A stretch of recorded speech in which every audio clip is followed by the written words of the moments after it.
샬롬 할렐루야. 요한일서 3장 21절입니다. 사랑하는 자들아, 만일 우리 마음이 우리를 책망할 것이 없으면 하나님 앞에서 담대함을 얻고. 아멘. 제목은 빛을 쫓아 오나니입니다. 우리 주변을 보면 어렵고 힘든 환경을 비관하여 탈선의 길로 가는 사람들이 있는가 하면 똑같은 상황에서도 자신과 같은 처지에 있는 사람들을 도우며 희생적인 삶을 살아가는 사람도 있지요. 사람의 마음 안에는 선한 마음과 악한 마음이 있는데 얼마나 선한가 혹은 악한가에 따라서 진리를 쫓아 빛으로 나오기도 하고 악을 쫓아 어두움에 물들어 가기도 하는 것이지요. 그러면 어떻게 해야 하나님 앞에 아름답고 온전한 빛의 자녀가 되어 가는 곳마다 어둠을 물리치는 능력자가 되며 하나님께 영광 돌릴 수 있는지 살펴봅니다. 빛을 쫓아 나오는 사람이란 요한복음 3장 21절을 보면 진리를 쫓는 자는 빛으로 오나니 이는 그 행위가 하나님 안에서 행한 것임을 나타내려 함이라 하시니라 했습니다. 여기서 진리를 쫓는 자란 예수 그리스도를 구세주로 영접하고 하나님의 말씀을 지켜 행하는 사람을 말하며, 이런 사람은 빛의 행함을 통해 하나님께로부터 왔음을 증거하게 되는 것이죠. 빛이란 과연 무엇일까요? 빛은 영적으로 어둠이 전혀 없는 영원하고 온전하신 하나님을 의미합니다. 즉 온전하신 하나님의 영의 마음이 밖으로 나타난 상태를 빛이라는 단어로 표현한 것이죠. 요한일서 1장 5절을 보면 하나님은 빛이시라 그에게는 어두움이 조금도 없으시니라 했고, 야고보서 1장 17절에는 그는 변함도 없으시고 회전하는 그림자도 없으시니라 했습니다. 요한복음 1장 1절에서 5절을 보면 하나님의 아들이신 예수님을 빛이라 증거하고 있고, 베드로전서 1장 19절에는 오직 흠 없고 점 없는 어린 양 같은 그리스도라 했지요. 그러므로 빛이란 하나님이시요 근본 하나님의 본체이신 예수 그리스도이시며 진리 자체가 된다는 것을 알 수가 있답니다. 그러면 이러한 빛을 쫓아 나오는 사람이란 과연 어떤 사람인지 네 가지 유형으로 나누어 봅니다. 첫째는 하나님의 말씀 듣기를 사모하고 주야로 말씀을 묵상하는 사람. 두 번째는 하나님의 말씀을 사모할 뿐만이 아니라 들은 말씀을 지켜 행하는 사람. 세 번째는 하나님께서 주신 사명을 귀히 여기고 충성되이 감당해 나가는 사람. 네 번째는 하나님의 나라와 의를 위해 목숨도 아끼지 않고 바치는 사람이지요. 첫 번째로 하나님의 말씀을 듣기를 사모하고 주야로 말씀을 묵상하는 사람이라 하였습니다. 예수 그리스도를 구세주로 영접하여 하나님의 자녀가 되면 성령을 선물로 받게 됩니다. 성령은 곧 하나님의 마음으로 성령을 받은 사람은 자연히 하나님의 속성인 빛이 좋아지고 진리인 하나님의 말씀 듣기를 사모하게 되지요. 이렇게 하나님의 말씀을 지극히 사랑했던 대표적인 사람이 다윗을 들 수가 있는데, 시편 119편 97절에 다윗이 고백하기를 내가 주의 법을 어찌 그리 사랑하는지요, 내가 그것을 종일 묵상하나이다 했지요. 그러면 왜 주의 법이 사랑스럽다고 하는 것일까요? 가령 하나님의 자녀가 누구를 미워한다면 이것은 비진리이며 하나님의 법과 반대가 되겠죠. 이렇게 비진리가 있으면 성령이 우리 안에서 탄식함으로 마음이 평안하지 못하고 고통이 따르게 되는 것을 볼 수가 있답니다.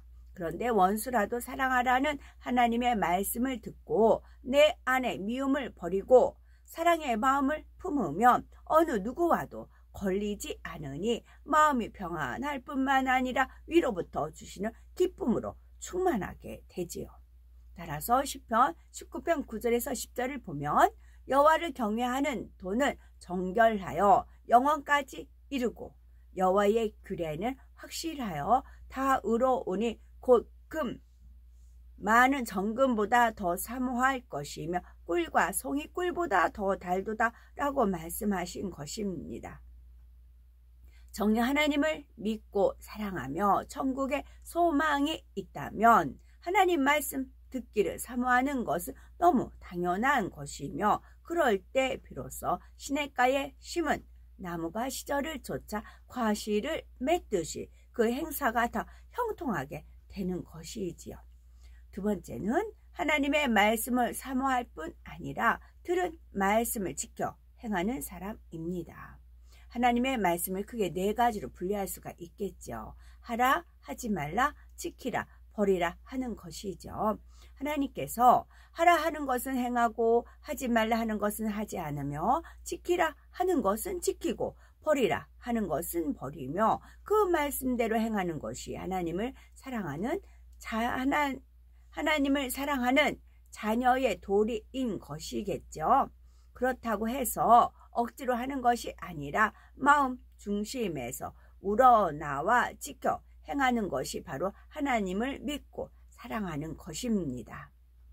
그러므로 요한일서 5장 3절에 하나님을 사랑하는 것은 이것이니 우리가 그의 계명들을 지키는 것이라 그의 계명들은 무거운 것이 아니로다 말씀하신 것입니다. 예를 들면 안식일을 거룩히 지키라는 하나님의 계명을 지킴에 있어서도 빛을 쫓는 사람들은 하나님의 말씀을 듣고 믿음의 형제들과 교제하는 것이 즐겁고 행복하기에 안식일을 거룩하게 지키죠.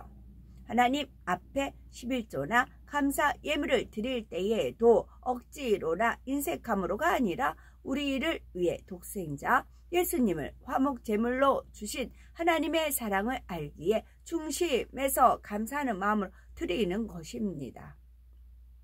구제나 봉사를 할 때에도 누가 알아주거나 어떤 대가를 바라는 것이 아니라 선을 행하는 자체가 기쁘고 행복하게 느껴지지요. 기도할 때에도 중언부언하지 않으며 중심을 다해 간절히 기도한답니다. 이렇게 믿음과 사랑으로 기도하면 위로부터 성령의 충만함과 능력을 힘입어 능히 원수 마귀를 이기고 온전히 빛 가운데 행할 수가 있게 되지요.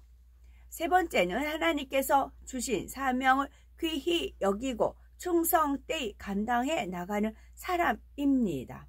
사도행전에 나오는 아굴라 부부는 사도 바울이 고린도를 방문했을 때 하나님의 일을 이루는데 큰 도움을 준 사람으로서 자신의 집을 성도들이 모임 장소로 내어주므로 사도 바울이 마음껏 복음을 증거하고 그곳에 초대교회를 세울 수 있도록 배려해 주었죠.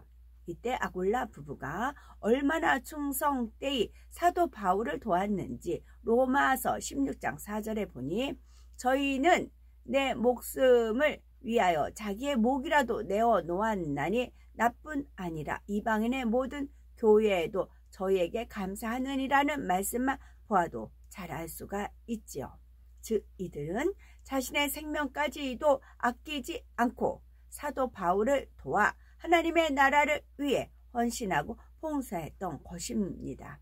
이처럼 빛을 쫓아 나오는 사람들은 아무리 작은 일이라 할지라도 자신의 사명을 귀히 여기고 충성하는 것을 봅니다. 네 번째는 하나님의 나라와 의를 위해 목숨도 아끼지 않고 바치는 사람입니다. 사도 바울은 처음에는 그리스도인들을 이단으로 알고 열심으로 교회를 핍박했던 사람이었죠. 그러나 다메섹 도상에서 그리스도를 만난 후에는 온갖 핍박과 환난 속에서도 담대히 주님의 복음을 증거하여 수많은 사람들을 구원에 이르게 했죠. 칼로 목베임으로 순교를 당하기까지 자신을 온전히 헌신함으로 당시 세계의 중심지라 할 수 있는 로마의 복음의 꽃을 찬란하게 피웠죠. 이처럼 정녕 믿음이 있고 천국에 소망이 있는 사람은 고난을 당해도 오히려 감사하고 기뻐하며 주님의 참된 증인이 되는 것입니다.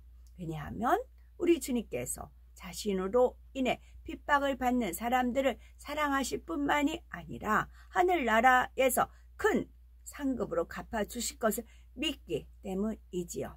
그럼 빛을 쫓아 나오는 사람들의 모습을 살펴봅니다. 빛을 쫓아 나오는 사람들의 모습은 참으로 아름답고 고귀합니다. 하나님께서 우리를 부르신 목적이 바로 여기에 있지요. 우리는 하나님의 택하신 족속이요 왕 같은 제사장이며 하나님의 소유된 백성으로서 하나님께서 전에는 어두움에 거하는 우리들을 빛 가운데 들이시기 위해 부르셨고 이제는 빛이신 하나님의 아름다운 덕을 세상에 널리 전하기 위해 부르신 것입니다. 더구나 빛을 쫓아 나오는 사람에게는 아름다운 새 예루살렘의 처소가 예비되어 있죠. 요한계시록 21장을 보면 하나님의 보좌가 있고 이스라엘 12지파의 이름이 기록된 12진주문과 예수님의 12제자들의 이름이 기록된 12기초석으로 된 새 예루살렘의 성에 관한 기록이 나오죠. 영적으로 12, 12는 빛의 수입니다. 따라서 새 예루살렘의 진주문과 기초석이 12, 12이라는 것은 예수님의 제자들과 같이 행함으로 온전케 되어 빛으로 나온 사람, 곧 온 집에 충성하고 성결된 사람들만이 새 예루살렘에 들어갈 수 있다는 의미이지요. 즉 빛으로 나온 하나님의 자녀들을 위해 하나님께서는 새 예루살렘을 예비하신 것이니 그곳에 들어가려면 먼저 어둠에 속한 비진리를 모두 벗어버리고 열심히 진리를 쫓아 빛 가운데 나가야 하는 것입니다. 이처럼 진리를 쫓아 빛 가운데 행할 때 하나님께서는 우리의 기도와 간구를 들어주시고 범사에 형통케 하시며 성경에 약속하신 모든 축복의 말씀을 이루어 주시지요. 세상에 빛으로 오신 예수님께서는 이 땅에 오셔서 진리를 가르쳐 주시고 천국 복음을 증거해 주셨지만 원수 마귀에게 속하여 어둠을 쫓는 사람들은 깨닫지 못했지요. 그러나 마음이 선한 사람들은 진리의 빛을 통해 자신의 죄를 깨닫고 회개함으로 구원에 이르게 됩니다. 또한 성령의 소육을 쫓아 날마다 성령으로 영을 나아감으로 어두움에서 나와 빛 가운데 행하게 되며 이러한 사람은 설령 지혜가 부족하고 능력이 부족한다 해도 아무 문제가 되지 않습니다. 바로 빛이신 하나님과 교통을 이루고 성령의 음성과 주관을 받아 나감으로써 범사에 형통한 길로 인도받을 수가 있고 하늘의 지혜를 받을 수가 있기 때문이지요. 야고보서 3장 17절에 보니 오직 위로부터 난 지혜는 첫째 성결하고 다음에 화평하고宽용하고 양순하며 긍휼과 선한 열매가 가득하고 편벽과 거짓이 없나니 라고 말씀하셨듯이 우리가 성결을 이루고 빛으로 들어가면 하늘로서 지혜와 명철이 오는 것입니다.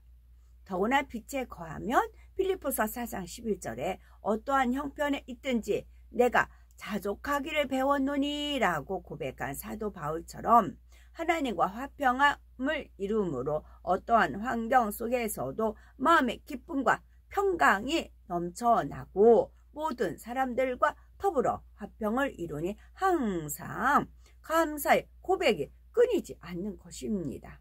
그러므로 날마다 빛을 쫓아 나오는 지혜로운 사람이 되어 이 땅에서 만사 형통한 삶을 영위할 뿐만이 아니라 아름다운 새 예루살렘에서 영생 복락을 누리자는 말씀입니다. 아멘.